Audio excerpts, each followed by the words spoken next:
Bon, le départ de Moïse Katumbi de l'Union Sacrée, c'est en fait un départ aussi téléphoné, hein, parce que c'était déjà attendu depuis plusieurs mois, plus d'une année, qu'il avait donné certaines conditions exigeant au président de la République, comme si l'institution président de la République était une boutique où on pouvait exiger tout ce qu'on voulait.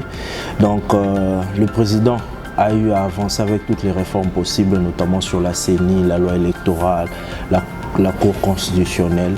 Tout ce que lui il avait donné comme ligne rouge, le président n'en a même pas fait cas, le président a avancé.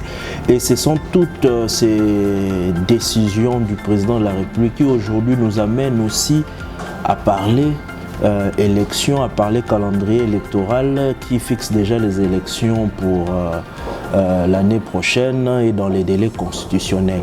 Et c'est là aussi, il faut souligner que ce sont ces élections-là auxquelles M. Katumbi et son parti comptent aussi participer. Donc, en tout cas, nous ne voyons pas, ce qu'il y a vraiment à dire par rapport à son départ. Sinon, l'Union Sacrée, nous en tant que UDPS surtout, nous sommes en train de nous préparer. L'objectif est clairement défini au niveau du parti, c'est d'offrir un second mandat au président de la République, son Excellence Félix Antoine Tshisekedi, et aussi que l'UDPS, son parti, puisse obtenir une majorité confortable, que ce soit à l'Assemblée nationale, au Sénat, ainsi que même dans les assemblées provinciales.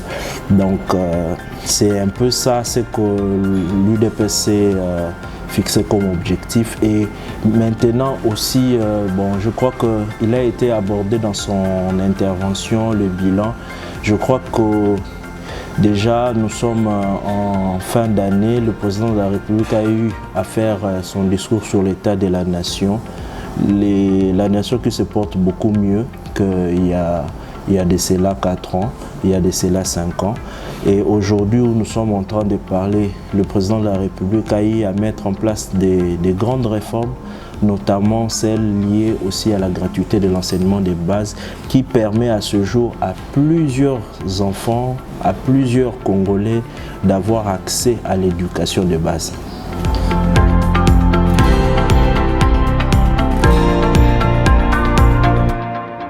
La déclaration de Moïse Katumbi annonçant sa candidature pour les élections prochaines, la présidentielle,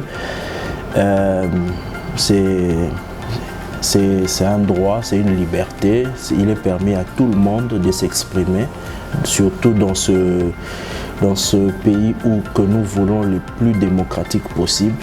Mais pour nous, en tant que UDPS, nous pouvons juste nous rappeler des élections de 2018. Face à toute attente, l'UDPS a eu à renverser le bloc né à Genève par la trahison, et qui, dans ce bloc, on pouvait retrouver des poids lourds de l'ancienne opposition, mais qui, réunis face à l'UDPS, n'ont pas pu faire le poids, et le président de la République, Félix Antoine Tshisekedi, a été élu démocratiquement président de ce pays. Donc pour 2018, il n'est pas question aussi pour nous UDPS de traîner les pas ou soit de rester à spéculer.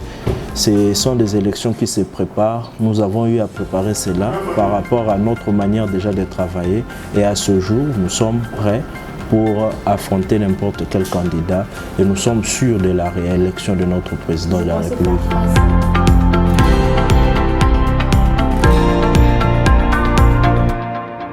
Déjà, si nous pouvons regarder certains éléments, certains événements de l'actualité, l'UDPS n'a jamais été très loin du Grand Katanga. Le Grand Katanga a toujours été au rendez-vous face aux candidats de l'UDPS. Donc le Grand Katanga, déjà si nous pouvons nous rappeler, 2011, le président Étienne Tshisekedi avait fait un très bon score dans le Katanga, notamment dans la ville de Lubumbashi. Et nous nous rappelons aussi que le président de la République, l'actuel, son Excellence Félix Tshisekedi, avait fait aussi un très bon score dans le Katanga. Donc pour nous, ce n'est pas en tout cas une épreuve ou un défi insurmontable, sachant que nous avons déjà eu à travailler pour le peuple et avec un bilan que nous comptons aussi présenter à ce peuple et montrer ce que nous pouvons faire dans les 5 prochaines années. Donc pour cela, il n'y a pas de crainte par rapport à ça.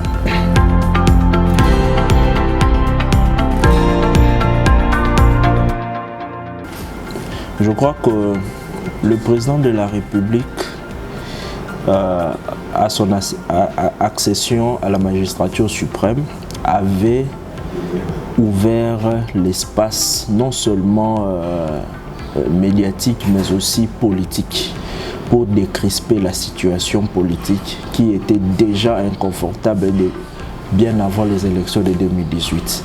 Et dans ces mesures qui ont été prises, plusieurs opérateurs politiques ont eu à bénéficier de cette décrispation, notamment l'honorable Franck Diongo, M. Guillaume Ndongala, ainsi que M. Katumbi qui avait vu le Kasumbalé Sadeloy n'avait pas même pu accéder au territoire national à l'époque du régime Kabila. Donc toutes ces choses sont faites au nom de la démocratie.